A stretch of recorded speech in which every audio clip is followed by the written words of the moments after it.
federal judge yesterday issued a temporary restraining order barring Columbia University from complying with the Congressional Education Committee's request for student disciplinary records until at least next Tuesday. This order comes in response to a lawsuit that was filed by the Council of American Islamic Relations, or CARE. Joining me now to discuss what is at stake in this situation is Gadir Abbas. He is senior litigation attorney at CARE, representing the plaintiffs in this case. So first of all, thanks so much for coming on and talking with us about this. Tell us what the next steps are in this case, as you do now have this temporary restraining order.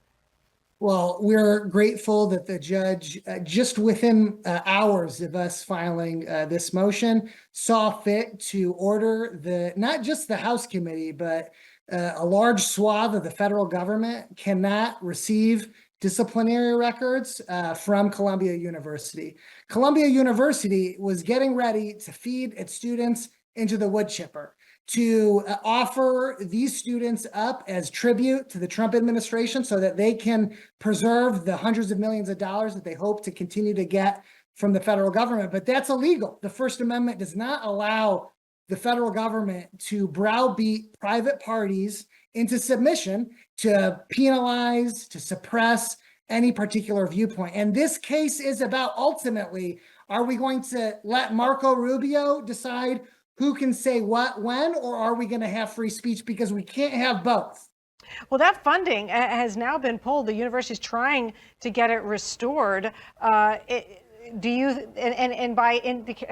to what the Wall Street Journal is reporting, they are going to comply with what the federal government is demanding. Do you think that this temporary restraining order now will bar them from doing that?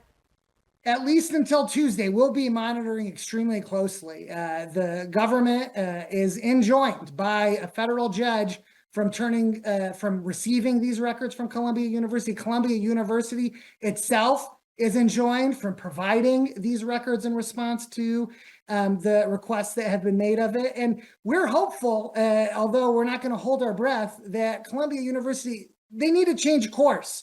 They have First Amendment rights here as well, and they're allowing the Trump administration to dictate its management of campus discipline. And that's beyond the authority that the Constitution gives Congress. It's beyond the authority that the Constitution gives the executive branch. And it really is up to this federal judge and the federal courts more generally to stand up for free speech. And this is,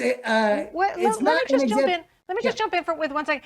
What do you say to those students who have said, look, there's free speech and then there's my safety and I don't feel safe, and who do want the university to comply with the federal government's request? What is your response to them?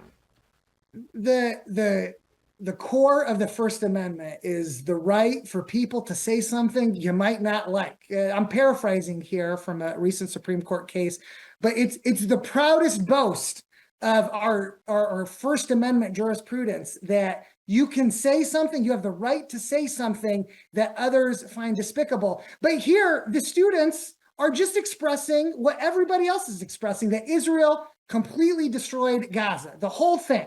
That's what the President Trump has said. That's what the Biden administration officials were saying. And the only difference between what the students are saying and what President Trump and the Biden administration before him was saying is the conclusion that based on the facts that everybody agrees that it's against international law before we run out of time, I do want to ask for a brief update on Mahmoud Khalil, one of really the face of this.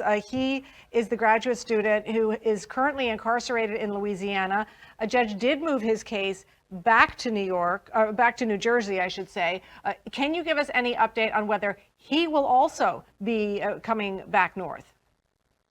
The hearing on Tuesday is going to be about the First Amendment claim. So that First Amendment claim is about what Columbia University is or isn't going to do in relation to Mahmoud as well as other students. Are they going to keep these suspensions and expulsions? Are they going to adopt an Israel-specific speech code that would ban students from communicating the common and typical criticisms that people have about foreign countries? is Columbia going to be forbidden from providing the disciplinary records that are going to continue to feed this hysteria that's engulfed us all? That's what Tuesday's case is about. There's another case that's about his detention. Both of those cases at their core are about all of our First Amendment right to say the things that we believe, to speak freely. We're hopeful that the federal courts in New Jersey and in New York will see to it that we'll have free speech after next week. Gadir Abbas, attorney for the Council of American Islamic Relations. Really appreciate you coming on the Rush Hour. Thank you. Thank you.